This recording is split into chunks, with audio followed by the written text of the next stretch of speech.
Hello everyone. तो आज discuss होगा कोऑर्डिनेशन कंपाउंड का बैलेंस बॉन्ड थ्योरी। तो बैलेंस बॉन्ड थ्योरी का एप्लीकेशन में बता रहा हूँ, अभी एप्लीकेशन कैसे होता है बैलेंस बॉन्ड थ्योरी का। उसके लिए मैंने क्या कर दिया, देखिए, आइडेंटिफाई स्ट्रॉन्ग फील्ड और वीक फील्ड लिगेंड। तो हमको पता होना चाहिए कि लिगेंड स्ट्रॉन्ग फील्ड है या वीक फील्ड लिगेंड है। तो मैंने दो ट्रिक बता दिया यहाँ पे। अगर किसी को स्पेक्ट्रोकेमिकल सीरीज याद नहीं है तो you can also use this my trick. तो पहला नंबर में क्या लिख दिया मैंने, ligands in which donor atoms are halogen, oxygen and sulphur are weak field ligand. तो अगर किसी लिगेंड का जो डोनर एटम है, जो बॉन्डिंग करेगा सेंट्रल मेटल एटम से, वो तुम्हारा हेलोजन है या तो ऑक्सीजन है या तो सल्फर है, उसको क्या माना जाता है, वीक फील्ड लिगेंड माना जाता है। तो उसका क्या होगा, हेलोजन, ऑक्सीजन एंड सल्फर अगर होगा डोनर एटम तो उसको बोल जाता है कि वीक फील्ड लिगेंड। याद कर लेना है पॉइंट नंबर 1। और पॉइंट नंबर 2 में मैंने क्या बोला, ligands in which donor atoms are carbon, nitrogen, phosphorus are called strong field ligand. तो अगर किसी का तुम्हारा वो डोनर एटम कार्बन है या तो नाइट्रोजन है या तो फास्फोरस है, उसको क्या बोला जाएगा, स्ट्रॉन्ग फील्ड लिगेंड। तो स्ट्रॉन्ग फील्ड और वीक फील्ड लिगेंड आइडेंटिफाई करना बहुत ही जरूरी है अगर आपने अप्लाई कर रहे हैं बैलेंस बॉन्ड थ्योरी।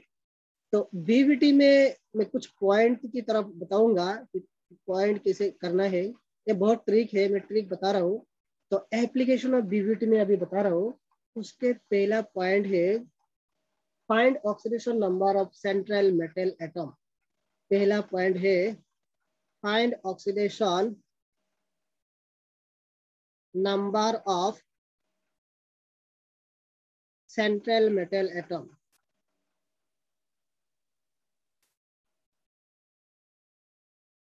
आपको पहले क्या पता करना है, पहले देखना है सेंट्रल एटम का ऑक्सीडेशन नंबर और ऑक्सीडेशन स्टेट क्या है। उसके बाद सेकेंड पॉइंट मेरा क्या है, identify the types of ligand. Identify the types of ligand. तो उसमें लिगेंड का टाइप्स आइडेंटिफाई करना है। तो मेरा क्या क्या टाइप्स था यहाँ पे, एक था स्ट्रॉन्ग फील्ड लिगेंड और एक था वीक फील्ड लिगेंड। तो ये पता करना है। तो उसमें देखिए हम लोग क्या पता कर सकता हो, उसमें 2 टाइप ऑफ लिगेंड होता है। पहला क्या होता है, वीक फील्ड लिगेंड,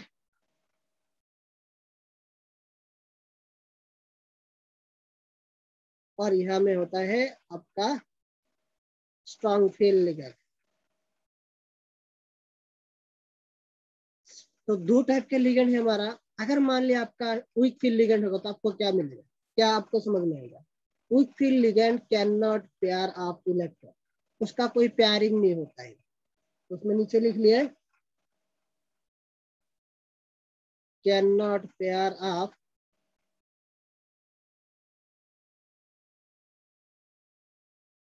इलेक्ट्रॉन।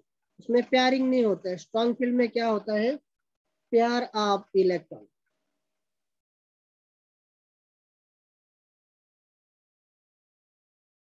उसमें क्या हो जाता है, आपका पेयरिंग हो जाता है। तो स्ट्रॉन्ग फील्ड लिगेंड का तो एग्जांपल गिवन है, मैंने दे दिया, और वीक फील्ड का मैंने यहाँ दे दिया। अगर किसी का halogen, oxygen, sulphur atom donate करेगा उसको मान लिया जाएगा वीक फील्ड है। अगर कार्बन, नाइट्रोजन, फास्फोरस होगा उसका मतलब होगा स्ट्रॉन्ग फील्ड लिगेंड। तो वैलेंस बॉन्ड थ्योरी का मैंने 2 पॉइंट दे दिया। पहले ऑक्सीडेशन नंबर कैलकुलेट करना है, उसके बाद आइडेंटिफाई करना है कि टाइप्स ऑफ लिगेंड, लिगेंड कौन सा टाइप के, वीक फील्ड और स्ट्रॉन्ग फील्ड। अगर वीक फील्ड है तो उसमें पेयरिंग पॉसिबल नहीं है, अगर स्ट्रॉन्ग फील्ड है तो उसमें पेयरिंग पॉसिबल है। तो मैंने कुछ क्वेश्चन प्रैक्टिस करवाता हूँ। तो आप यहाँ लिख लीजिए, discuss all the behavior and nature of following compounds.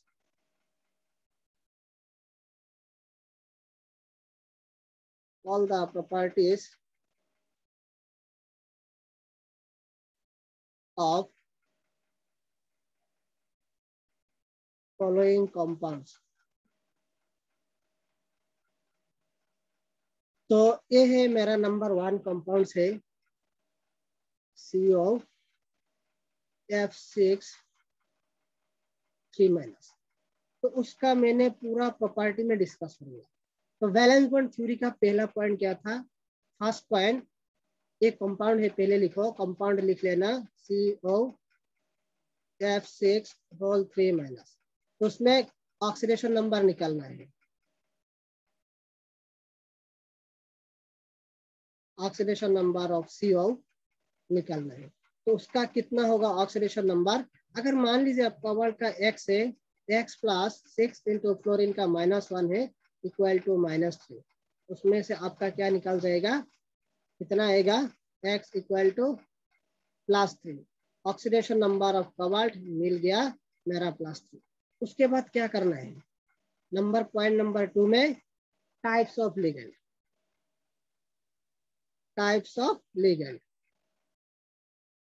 तो उसमें मेरा टाइप्स ऑफ लिगेंड क्या है? दिस इज लिगेंड क्या है तुम्हारा, यहाँ में F6 मतलब क्या है? Halogen is donor atom. F में क्या है? फ्लोरीन है, तो क्या है? Week field ligand.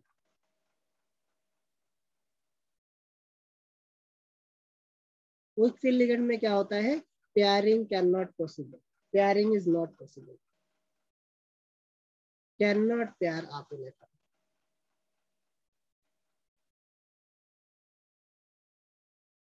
उसमें इलेक्ट्रॉन का पेयरिंग पॉसिबल नहीं। 2 पॉइंट मैंने कर लिया। अभी क्या करना है? कोबाल्ट का यह में कितना आया ऑक्सीडेशन नंबर? +3 आ गया। तो मैंने कोबाल्ट का इलेक्ट्रॉनिक कॉन्फ़िगरेशन लिख लेते हो। कोबाल्ट का एटॉमिक नंबर होता है 27, तो उसका होता है आर्गन 4s2 3d7, उसका 4p भी है लेकिन 0 इलेक्ट्रॉन है, 4d0। तो जब कोबाल्ट 3+ हो जाएगा तो उसका इलेक्ट्रॉनिक कॉन्फ़िगरेशन क्या होगा? अभी मैंने प्रिंसिपल कंट्रोल नंबर के थोड़े लिखता हूँ यहाँ पे, 3d6 4s0 4p0 4d0। ये हो गया कोबाल्ट का जब +3 होगा, ये है उसका इलेक्ट्रॉनिक कॉन्फ़िगरेशन। तो फिर एक बार मैंने बोल रहा हूँ, बीबीटी एप्लीकेशन ऑफ बीबीटी में पहला काम क्या करना है? सेंट्रल मेटल एटम का ऑक्सीडेशन नंबर निकालना। First of all you have to calculate the oxidation number of central metal atom and then again identify the types of ligand. If it is weak field ligand, then pairing is not possible, and if it is strong field ligand, then pairing is possible. So here the ligand is weak field ligand, so pairing is not possible. तो now मैंने लिख लिया क्या? Cobalt 27 का general electronic configuration. जब उसका +3 होगा तो उसका इलेक्ट्रॉनिक कॉन्फ़िगरेशन लिख लिया, इलेक्ट्रॉनिक कॉन्फ़िगरेशन लिख लिया। उसके बाद देखिए क्या करना है, मैं यहाँ कर रहा हूँ, इलेक्ट्रॉनिक कॉन्फ़िगरेशन लिख लिया, ठीक है।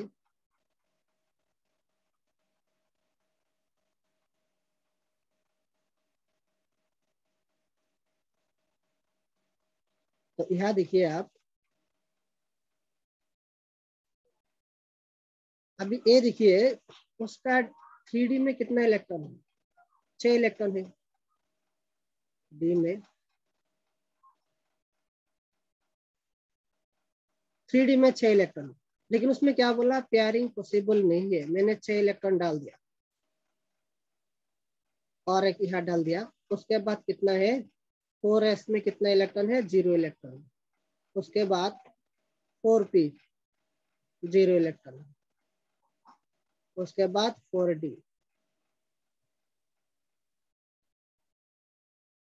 4d में 0 है। अब ये देखिए उसमें आपका 6f है, 6 फ्लोरीन है। हर फ्लोरीन ने क्या करेगा? ए पेयर ऑफ इलेक्ट्रॉन डोनेट करेगा। यूनिडेंटेड लिगेंड है, हर यूनिडेंटेड लिगेंड क्या करता है? ए पेयर ऑफ इलेक्ट्रॉन डोनेट करता है, ए पेयर ऑफ इलेक्ट्रॉन। तो एक फ्लोरीन क्या करेगा? यहाँ में एक फ्लोरीन आ जाएगा, 1 पेयर ऑफ इलेक्ट्रॉन डोनेट कर देगा, और एक ऑर्बिटल में 2 ही इलेक्ट्रॉन हो सकता है। उसमें F- आएगा, उसमें भी F- आएगा, उसमें भी F- आएगा। 4 5 6 हो गया। तो ये 6 फ्लोरीन ने यहाँ बॉन्ड कर लिया। तो उसमें आप देखिए जब फ्लोरीन यहाँ में बॉन्डिंग किया था आपको क्या ऑर्बिटल यूज किया, एस कितना एस यूज किया, एक ही एस यूज किया। पी का कितना यूज किया मैंने, पी का 3 यूज किया। उसके बाद क्या किया मैंने, ये है आपका इनर डी ऑर्बिटल, ये है आपका आउटर डी ऑर्बिटल। ये इनर है, ये है आउटर डी ऑर्बिटल। तो sp3 और d का कितना किया मैंने, 2 यूज किया। अब ये देखिए उसका पहला नंबर है हाइब्रिडाइजेशन।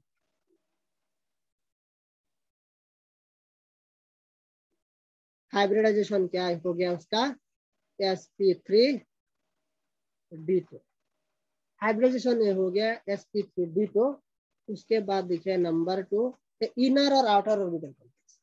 तो कौन सा डी ऑर्बिटल यूज किया, outer orbit D orbital use किया। तो क्या होगा, आउटर ऑर्बिटल कॉम्प्लेक्स।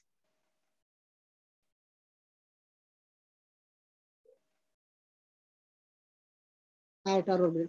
और एक बात आप लोग ध्यान रखना, वीक फील्ड लिगेंड के लिए हमेशा आउटर ऑर्बिटल कॉम्प्लेक्स। तो उसके नंबर 2 में क्या है, नंबर 3 में क्या होगा, उसमें कितना अनपेयर इलेक्ट्रॉन है, 4 अनपेयर इलेक्ट्रॉन है। तो क्या है, अनपेयर इलेक्ट्रॉन इज प्रेजेंट।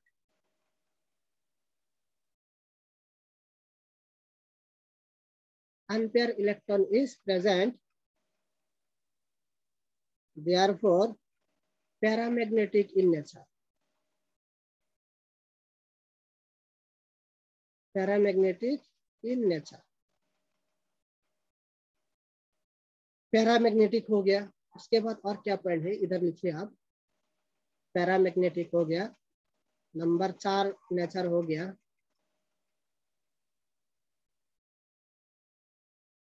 उसके बाद देखिए पैरामैग्नेटिक इन नेचर, नंबर 5 उसका मैग्नेटिक मोमेंट कितना है, mu equal to root of r n into n plus 2 bm। N equal to कितना है, 4 है, therefore mu equal to root of r 4 into 4 plus 2, this is equal to root of r 24। और number 6 में क्या किया, unpair electron is present, तो वो क्या हो गया, high spin complex. Unpair electron is present,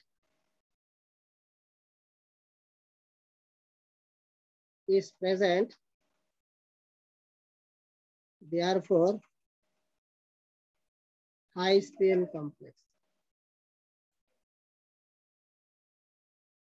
और लास्टली नंबर 7 ज्योमेट्री क्या होगा, sp3d2 के लिए क्या होता है मेरा ज्योमेट्री, कोऑर्डिनेशन नंबर 6 है, तो ऑक्टाहेड्रल इन ज्योमेट्री।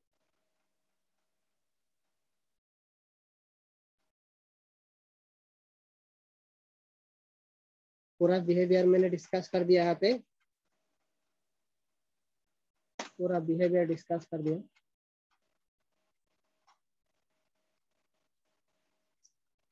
ये हो गया आपका वीक फील्ड लिगेंड के लिए।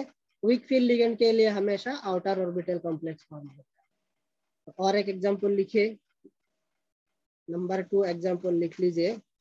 तो उसका क्या होता है देखिए,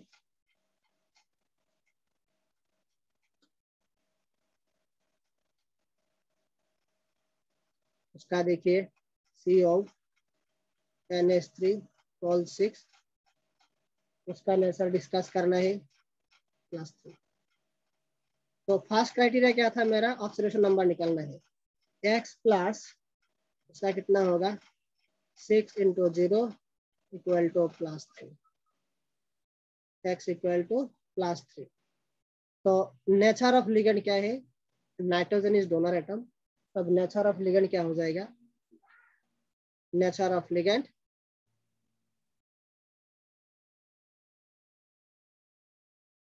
स्ट्रॉन्ग फील्ड लिगेंड।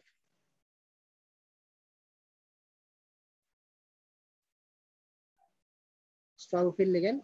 तो अभी क्या करिए, और कोबाल्ट का 27 ही होता है, फिर कोबाल्ट का इलेक्ट्रॉनिक कॉन्फ़िगरेशन लिखिए, नॉर्मल लिख लीजिए 4s2 3d7 4p0 4d0। तो कोबाल्ट कितना है 27, 3 प्लस हो गया, फिर उसका लिख लीजिए argon 3d6 4h0 4p0 4d0। अब क्या है, स्ट्रॉन्ग फील्ड लिगेंड है तो उसमें क्या होगा, पेयर ऑफ इलेक्ट्रॉन, उसमें पेयरिंग होगा। तो मैंने उसके यहाँ ऑर्बिटल यहाँ लिख लेता हूँ 3d6, ये हो गया 3d6। उसमें क्या बोला, पेयरिंग होगा क्योंकि स्ट्रॉन्ग फील्ड लिगेंड है। उसके बाद ए है तुम्हारा 4h0, ये है आपका 4p0, ये है 4d0। अब यहाँ में क्या है, मेरा 6NH3 है, मोनोडेंटेड लिगेंड है, तो वो क्या करेगा, हर monodentate ligand a pair of electron donate करेगा। तो NH3 बॉन्डिंग करेगा इसे, 6NH3 है आपका, तो 6NH3 हो गया, ये हो गया NH3, 6NH3 NH3। उसमें कितना बॉन्डिंग हो गया, ये हो गया आपका बॉन्डिंग। हम यहाँ से क्या लिख सकते हो, नंबर 1 हाइब्रिडाइजेशन क्या होगा,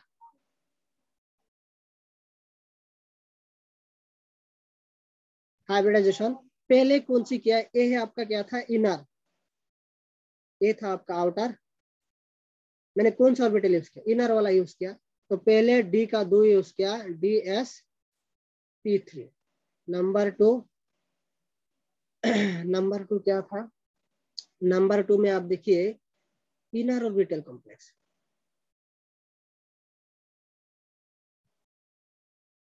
इनर ऑर्बिटल कॉम्प्लेक्स। नंबर 3 देखिए मैग्नेटिक नेचर, मैग्नेटिक नेचर क्या होगा, उसमें कोई अनपेयर इलेक्ट्रॉन नहीं है, तो unpair electron is not present,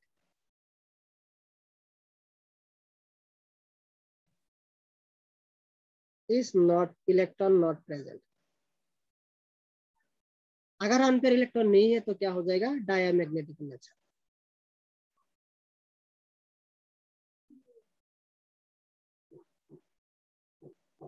diamagnetic in nature. Number 4 mu equal to कितना होगा, root over n into n plus 2। तो n इक्वल टू कितना है, 0 है, therefore mu equal to also 0। Number 5 क्या होगा, हाई स्पिन और लो स्पिन, उसमें देखिए अनपेयर इलेक्ट्रॉन नहीं है तो क्या होगा, low spin complex, low spin complex. Number 6 geometry, geometry equal to octahedral, octahedral. ये पूरा डिस्कस मैंने कर दिया, पूरा बिहेवियर।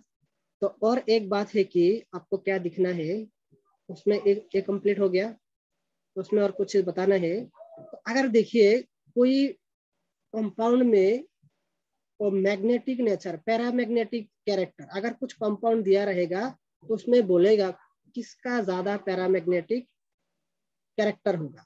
तो पैरामैग्नेटिक कैरेक्टर,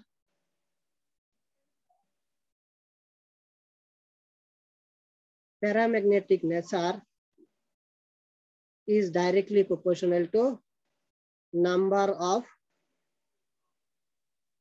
unpaired electrons। समझ में आया। अगर मान लीजिए किसी कंपाउंड में n इक्वल टू 2 है और किसी का n इक्वल टू 4 है और किसी का n इक्वल टू 5 है, तो उसमें से कौन सा सबसे ज्यादा पैरामैग्नेटिक होगा। तो n इक्वल टू 5 सबसे ज्यादा होगा, उसके बाद n इक्वल टू 4, उसके बाद n इक्वल टू 2। ये भी बहुत एक अच्छा ट्रिक है, पैरामैग्नेटिक और डायमैग्नेटिक। अगर अनपेयर इलेक्ट्रॉन नहीं प्रेजेंट है उसका मतलब क्या है, diamagnetic in nature. If unpair electron is not present,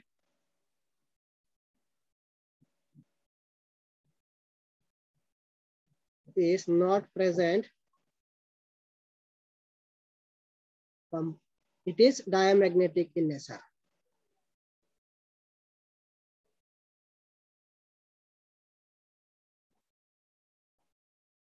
in nature। तो तो ये था एप्लीकेशन ऑफ बीबीटी। और नेक्स्ट वीडियो आएगा आपका पी पाई डी पाई बैक बॉन्डिंग। तो बहुत ही ट्रिकी कंसेप्ट है।